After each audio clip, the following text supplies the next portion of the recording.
Y no estará con nosotros mucho más tiempo. Esa frase no resonó en la sala como un golpe de martillo. Llegó como una notificación en una pantalla que intentabas ignorar. Suave, intrascendente, pero absoluta. Había 19 personas en esa pecera de paredes de cristal que llamábamos sala de reuniones. 19 espaldas se tensaron al mismo tiempo. El sistema de circulación de aire zumbaba, un zumbido mecánico bajo que normalmente se desvanecía en el fondo, pero de repente sonaba como un motor a reacción preparándose para el despegue.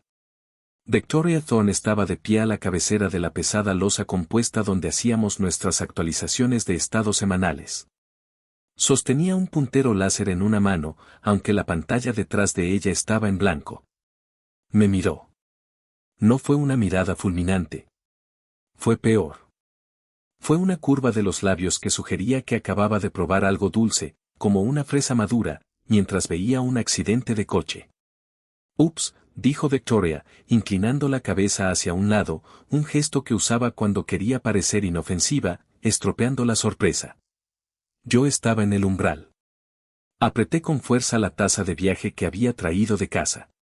Era vieja, la pintura estaba desconchada cerca del borde y llena de café que había estado caliente cuando salí de mi apartamento, pero que ahora era una masa tibia. 3 años.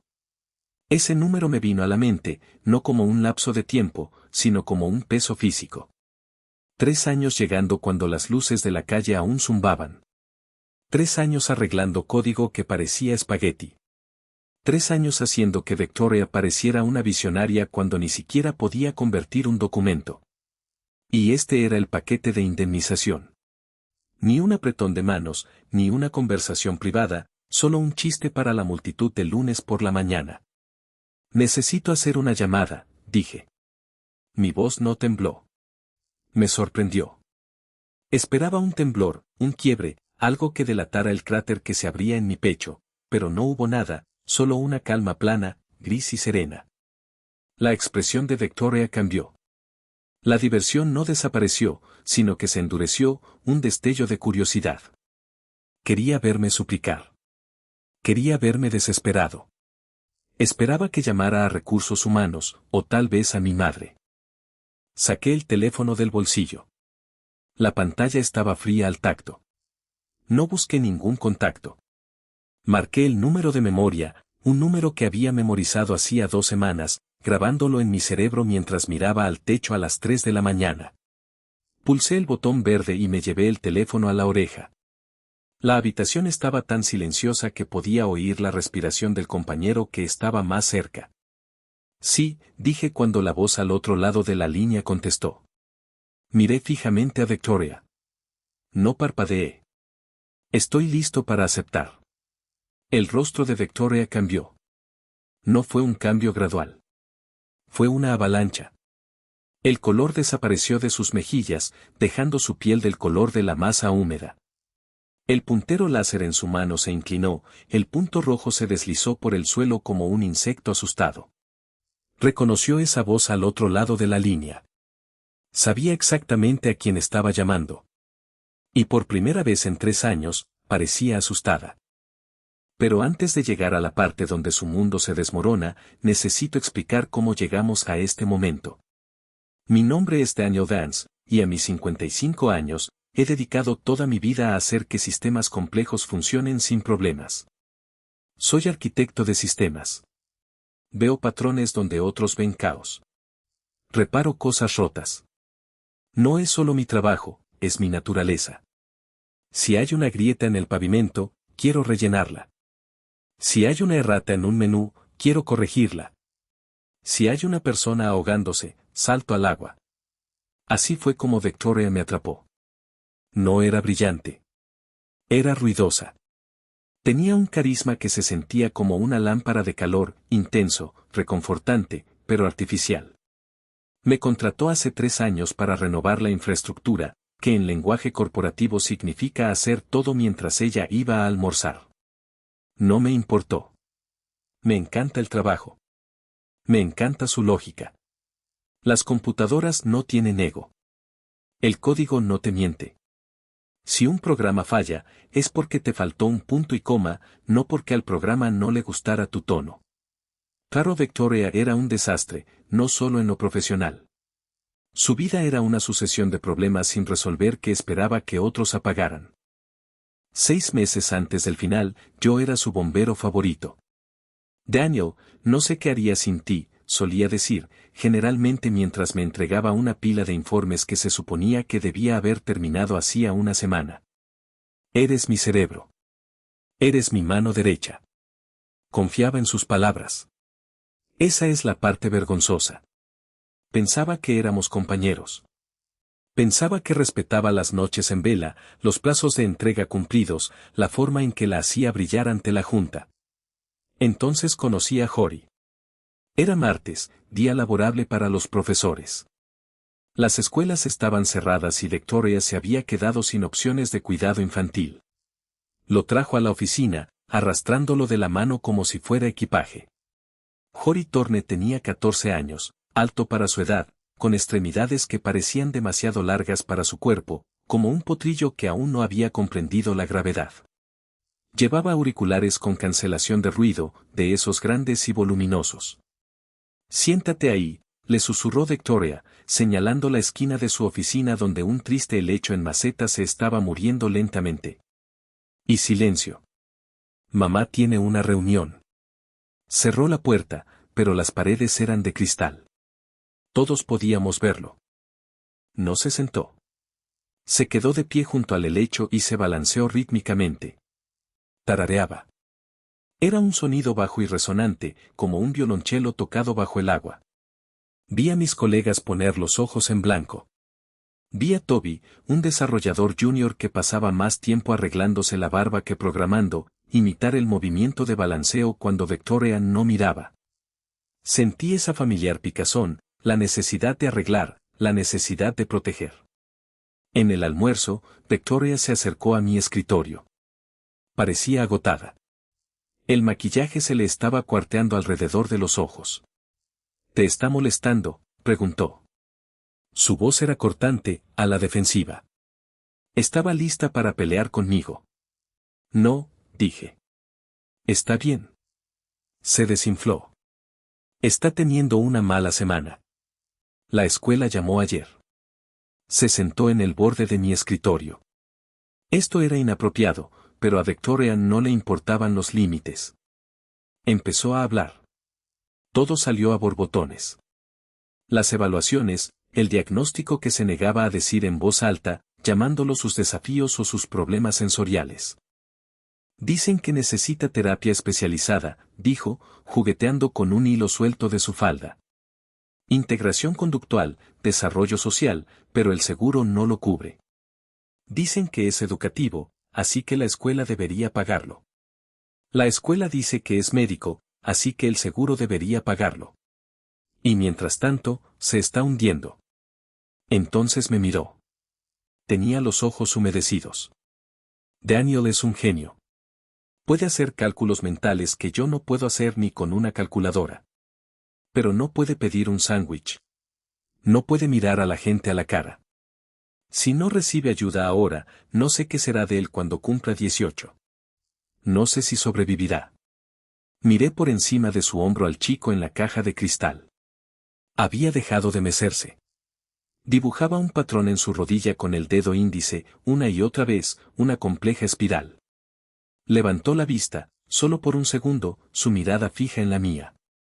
No había artificio en él, ninguna máscara social, solo existencia pura y sin filtros. Esa noche volví a casa e investigué. Encontré al Dr. Consincaid. Era una leyenda en el campo, un especialista en neurodesarrollo que creaba vías donde no las había. Su lista de espera era más larga que un contrato de alquiler. Sus honorarios eran astronómicos. Lo llamé a la mañana siguiente desde la escalera. No aceptamos pacientes nuevos, dijo la recepcionista, y no aceptamos seguros. Tengo efectivo, dije, y tengo un caso específico. Le expliqué lo de Jory Thorne, las matemáticas, el tarareo, el aislamiento. El doctor Consincaid cobra $3,000 al mes, dijo la voz. Compromiso mínimo de 6 meses por adelantado, $18,000. Me senté en el escalón de cemento de la escalera. El aire olía a polvo y cera para pisos. Abrí mi aplicación bancaria. Tenía $22,000 ahorrados. Me había costado 5 años ahorrar esa cantidad. Cada bono, cada reembolso de impuestos, cada vez que no pedí comida a domicilio, no me fui de vacaciones, no me compré las botas bonitas. Era mi fondo para la casa, mi plan de escape, la prueba de que era un adulto responsable que estaba construyendo un futuro. $18,000 era el pago inicial de un apartamento. Era la garantía. Miré el número en la pantalla. Luego pensé en el niño dibujando figuras en su rodilla. Pensé en Victoria. Era caótica, sí, era exigente, pero era una madre aterrorizada de perder a su hijo. Si pudiera arreglar esto, si pudiera resolver este problema, sería la solución definitiva.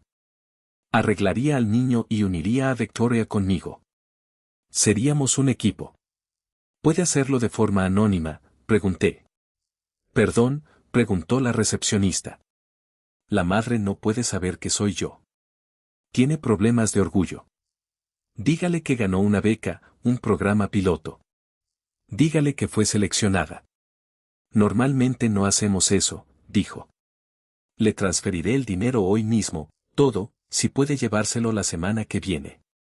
Hubo una pausa, de esas pausas en las que se flexibilizan las reglas porque el dinero pesa. Envíe la transferencia, dijo la recepcionista. Lo hice. Vi cómo el saldo de mi cuenta bajaba de $22,000 a $4,000. Sentí un nudo en el estómago, una náusea terrible. Acababa de gastar mis ahorros para la casa. Acababa de gastar mi colchón financiero. Pero cuando volví a la oficina y vi a Victoria estresada por una hoja de cálculo, sentí una oleada de algo más. Poder, benevolencia. Yo era la mano invisible. Yo era el solucionador. Victoria recibió la llamada 2 días después. Salió corriendo de su oficina, con lágrimas corriendo por su rostro. No lo vas a creer, jadeó, agarrándome del brazo. Jory entró en un programa. El Dr. Consincaid, ¿sabes quién es? Es el mejor. Fue nominado para una beca. Está totalmente cubierta. 6 meses. Eso es increíble, dije. Forcé una sonrisa. Debe ser realmente especial. Lo es, dijo, radiante. Es un milagro. Eran los ahorros de toda mi vida, pero me quedé callado. Durante los primeros 3 meses, todo fue perfecto. Victoria estaba más feliz. Estaba menos maníaca. Y Jory floreció. Nunca lo vi, pero oí hablar de él. Victoria me mantenía al tanto cada mañana. Durmió toda la noche, me dijo un día, agarrando su café. No lo había hecho desde que tenía 4 años. Hizo un amigo, dijo una semana después, un niño llamado Ian. Hablaron de trenes durante 1 hora. Una conversación de verdad, Daniel. No solo el enumerando datos. Me miró a los ojos y me dijo, te quiero, susurró una tarde, con la voz temblorosa. Está volviendo a mí. Sentía un brillo en el pecho cada vez que hablaba. Lo había hecho. Había comprado esa felicidad. Valía la pena el apartamento. Valía la pena la comida barata que comía para recuperar mis ahorros. Pero entonces la atmósfera cambió. Empezó poco a poco. Comentarios sutiles en las reuniones. Daniel, tal vez deberías consultarme ese correo antes de enviarlo, dijo Victoria delante del vicepresidente. Puede ser un poco robótico. Parpadeé. Había escrito el correo porque ella se había olvidado de hacerlo.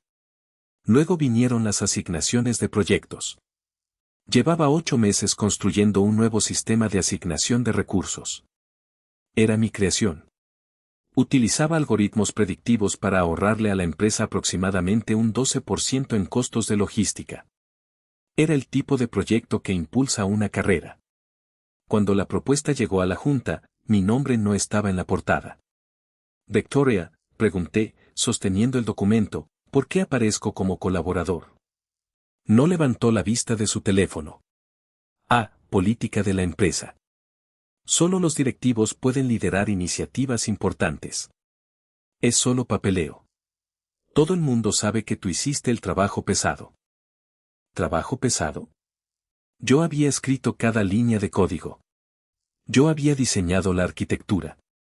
Ella no podría explicar el algoritmo ni aunque su vida dependiera de ello. Necesito reconocimiento por esto, dije, manteniendo la voz firme. Esto es material para mi evaluación de desempeño. Estás siendo sensible, espetó. Somos un equipo. Cuando yo gano, tú ganas. No seas mezquina. Mezquina. Volví a mi escritorio. Inicié sesión en mi cuenta bancaria. $4,000. Pensé en revelar la verdad. Pensé en entrar a su oficina y estampar el recibo de la transferencia bancaria sobre su escritorio. Compré la cordura de tu hijo. Dame mi proyecto. Pero no lo hice, porque si se lo decía, la magia se rompería. Me odiaría por haberle brindado esa ayuda.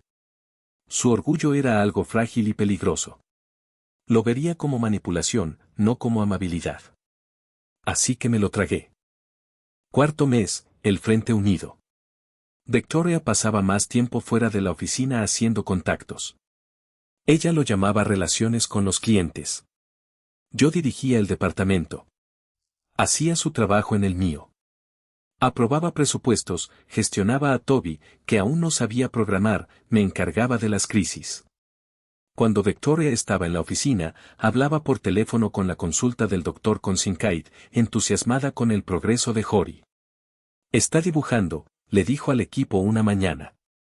Dibujos complejos y hermosos. El Dr. Consinkite dice que sus vías neuronales se están integrando a un ritmo sin precedentes. El equipo aplaudió. Yo aplaudí.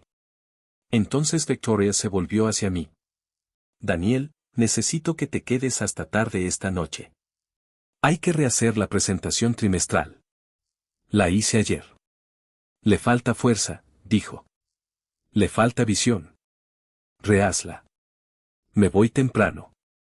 Jory tiene un recital. ¿Un recital? Que el niño que no soportaba el ruido iba a dar un recital. Me quedé. Rehice la terraza. Vi la puesta de sol. Cené un sándwich de una máquina expendedora. A la mañana siguiente, Victoria presentó la terraza. Recibió una ovación de pie del director ejecutivo. Hizo una reverencia. No mencionó mi nombre. Ese fue el momento en que apareció la grieta, no en el pavimento, sino en mí. Me di cuenta de que no era su socio. No era su mano derecha. Era su electrodoméstico. Era una tostadora. No le das las gracias a una tostadora por hacer tostadas. Lo esperas. Y cuando empieza a pedir crédito, la reemplazas. El proceso de reemplazo comenzó en el 5º mes. Victoria contrató a un nuevo tipo, Shaun. Shaun era elegante. Vestía trajes que costaban más que mi coche. Tenía una maestría en administración de empresas y una sonrisa que parecía haber sido sometida a un estudio de mercado. Shaun te va a acompañar, dijo Victoria, para que aprendas los trucos del oficio. No necesito que me acompañen, dije. Necesito un aumento. Hablaremos de la compensación en la evaluación anual, dijo, haciendo un gesto con la mano. Enséñale todo a Shaun. Vi la escritura en la pared. Estaba escrita en neón. Shaun no estaba allí para ayudarme. Estaba allí para descargar mi cerebro para que Victoria pudiera borrarme. Dejé de dormir. Me quedé despierta, mirando al techo, haciendo cálculos. $3,000 al mes. Me quedaban 2 meses de sesiones en el contrato. Jory estaba bien. Estaba estable, pero la estabilidad es algo frágil para un niño así. El Dr. Consinkite me había dicho durante nuestra llamada inicial que el punto de los 6 meses era crítico. Es la fase de consolidación, había dicho. Si paramos antes de los 6 meses, la regresión puede ser grave. El cerebro vuelve a los viejos patrones. Tenía el poder de detenerlo, pero yo era una buena persona. Eso es lo que me decía a mí misma. Yo era la persona que salvó al niño. No usaría a un niño como arma. Eso era un comportamiento de villano. Luego llegó el jueves. Victoria me llamó a su oficina.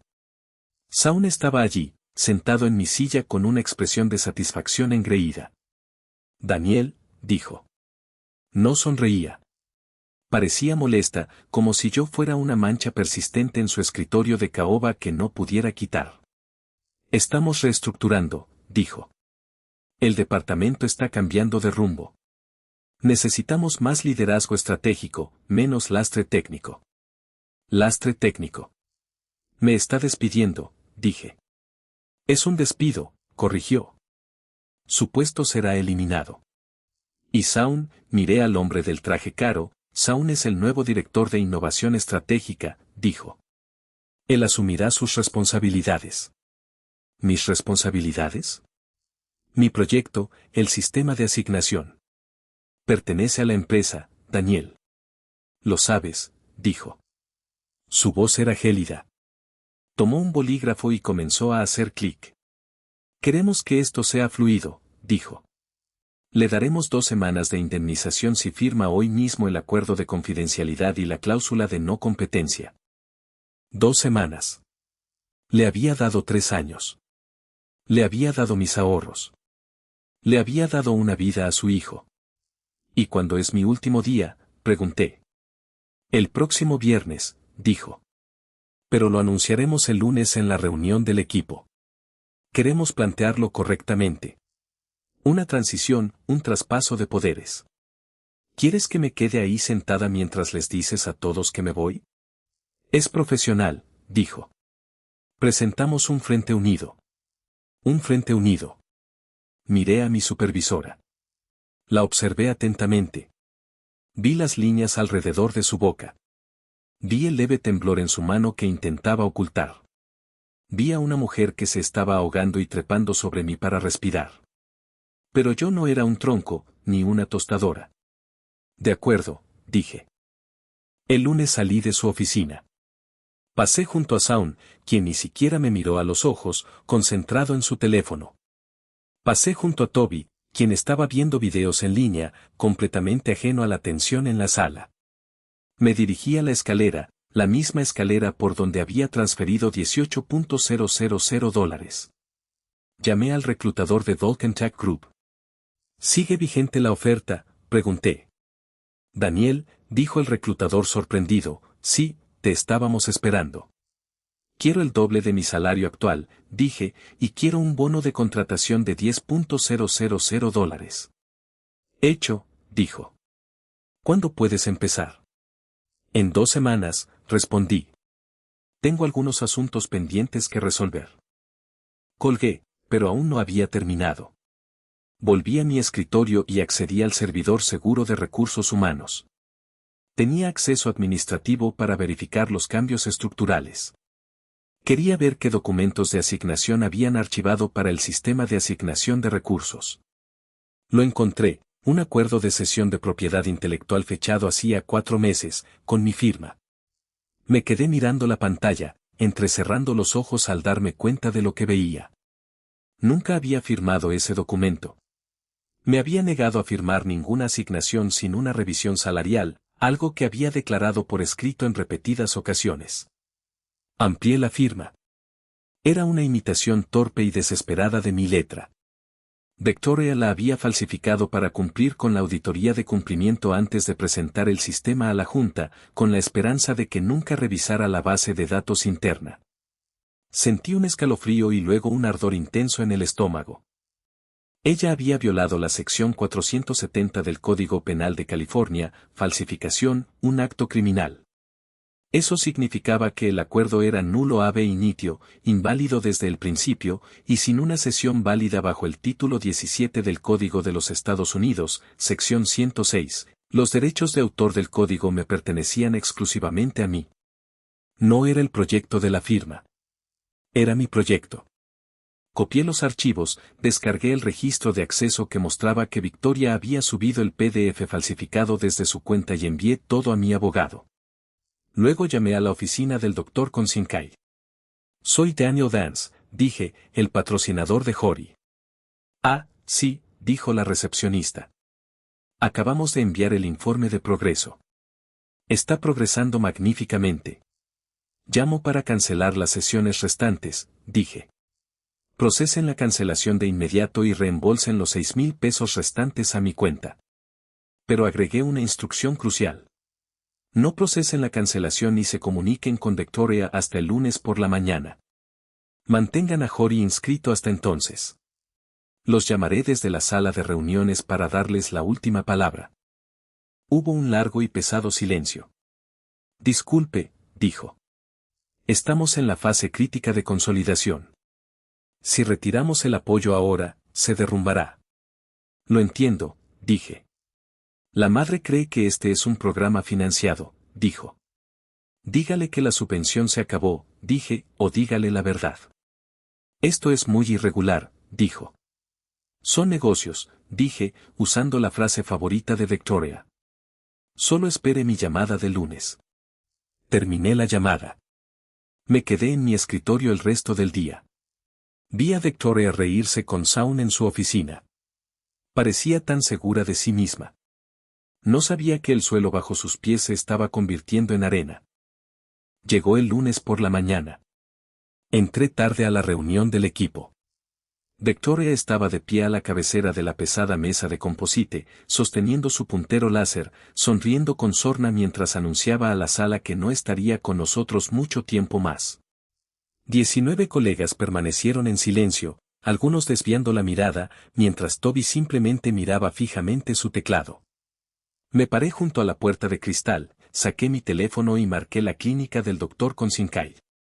Delante de todo el equipo, le indiqué a la recepcionista que procesara la cancelación de la subvención y me devolviera los $6,000 restantes. El rostro de Victoria se tornó pálido como la pasta mojada al darse cuenta de que yo era el donante anónimo al que había estado elogiando durante meses. Les expliqué a todos que no había ninguna subvención corporativa y que la terapia de Jory había terminado oficialmente porque ya no podía costearla tras mi despido. Entonces asesté el golpe final. Revelé que había descubierto la firma falsificada en el acuerdo de cesión de propiedad intelectual, una violación directa del artículo 470 del Código Penal de California. Dado que la falsificación invalidaba el documento desde el principio, yo seguía teniendo los derechos de autor exclusivos del sistema de asignación de recursos según el título 17 del Código de los Estados Unidos, artículo 106. Ya había presentado una queja ante el Departamento de Cumplimiento y la empresa estaba congelando el proyecto. Shaun parecía horrorizado al darse cuenta de que el sistema que le habían contratado para dirigir era legalmente inutilizable. Victoria se desplomó en su silla, con las manos temblando. Me rogó que me quedara, ofreciéndome anular el despido, devolverme mi proyecto y hacer que Shaun me reportara directamente, pero me negué. Le dije que se centrara en ser madre en lugar de robarle el mérito a sus empleados, empaqué mis pertenencias y salí del edificio. Mi inicio en Vulcan Tech Group fue como un soplo de aire fresco. Diana, la vicepresidenta de ingeniería, me recibió con calidez y me presentó a todo el departamento como el arquitecto principal que supervisaría sus sistemas de próxima generación. A diferencia del ambiente tóxico que reinaba con Victoria, aquí los desarrolladores realmente escuchaban, compartían ideas y trabajaban en colaboración. No había agendas ocultas ni atribuciones robadas. Sin embargo, a pesar de la satisfacción profesional y el doble sueldo que recibía en mi cuenta, los momentos de tranquilidad en mi escritorio estaban llenos de pensamientos sobre Jory Thorne. Una semana después, recibí un correo electrónico del Dr. Consinkai. Escribió que Victoria había llevado a Jory a la clínica esa mañana, pero que todas sus tarjetas de crédito habían sido rechazadas. Jory no entendía por qué tenían que irse. Se sentó en la sala de espera, quitándose los zapatos y atándoselos repetidamente, tratando de mostrar al personal que estaba listo para trabajar. Cuando Victoria intentó sacarlo, gritó de dolor, aferrándose al marco de la puerta hasta que se le pusieron los nudillos blancos. Seguridad tuvo que ayudarla a meterlo en el coche. El doctor Consinkai advirtió que si la terapia no se reanudaba en 2 semanas, comenzaría la poda neuronal y Jory perdería primero sus habilidades lingüísticas, seguidas de su capacidad de regulación emocional. Lo más doloroso era que Jory había pedido al solucionador. Me quedé mirando la pantalla, la palabra flotando ante mis ojos. Victoria estaba arruinada, despedida con justa causa y enfrentando una posible demanda por incumplimiento del deber fiduciario. Era la venganza perfecta, una destrucción profesional total. Sin embargo, al leer el correo electrónico, no sentí triunfo alguno. Solo sentí el peso de la regresión infantil sobre mi conciencia. Yo era el solucionador, pero había destrozado a un niño para castigar a su madre. El silencio de mi apartamento parecía juzgarme, recordándome que Jory era inocente en esta guerra corporativa. Descolgué el teléfono y llamé al doctor Consincaid. Su voz sonaba cansada cuando contestó, pero me escuchó con atención. Le dije que reanudaría la financiación de inmediato, pero con dos condiciones estrictas. Primero, Victoria nunca debía saber la verdad. Debía creer que se había encontrado una nueva beca anónima. Segundo, yo solo pagaría la mitad de la cuota. Victoria tenía que pagar la otra mitad. Necesitaba implicarse, sacrificarse por su hijo y comprender el verdadero coste de sus decisiones. Si no contribuía, nunca aprendería el valor de la responsabilidad. El doctor Consincaid accedió a llamarla y presentarle la oferta. Transferí los $6,000 y me relajé, sintiendo una paz interior.